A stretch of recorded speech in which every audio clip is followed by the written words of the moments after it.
Ayan, hello mga bay. Welcome back to my channel. So for today's video mga bay, atong gitry ang akong new Osmo 360. Ayan, so ato nang itry.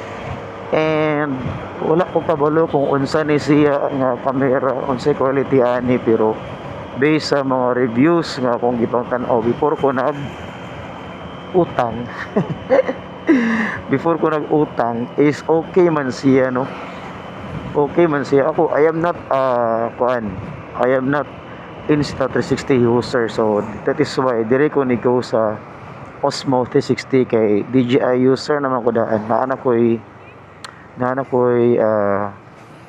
DJI Action 4 and naanak po ko'y mic mini transmitter nga pwede ma-connect sa Osmo 360. So isa na siya sa basihan nga nung akong utang yun is si Osmo 360.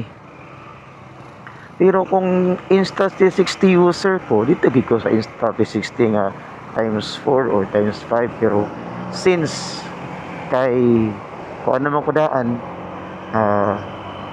DJI user naman ko, so dire ko sa Osmo 360. So naganindot lang aning Osmo 360 ba kay, di ba, usually pag magpalit kag action cam wala magid ni memory card, no? Magpalit ako ng memory card. Ang nakanindot lang anin ni Osmo 360 is naa siya naka built-in nga memory card. Naa siya memory ba? Dili memory card. Naa siya naka built-in nga memory nga, I don't know pila ang memory ani, 128 gig or 60 gig baka, wala o kabalo, dili ko sure, pero naka-record ko kani mo ni siya, wala ni memory card pero naka-record ko. So ang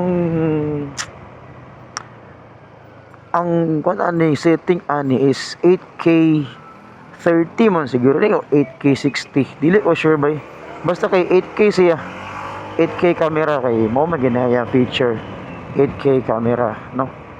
Ayan, so nanata din sa may Uptown Xavier University Basic Education Campus, particularly in Senior High School Campus. Okay, so we are now entering by di ba? Mara na tag tinuod nga vloggerist kay tagduwa na tong camera. Idol mo gud kaayo nako si kon Ichibuts may mod to. Idol mo gud ako si Ichibut mo na out pag ko ni Ichibuts ba. Nang tagduwa po di ang camera ba, no? Yun lang mga bay. But finally. But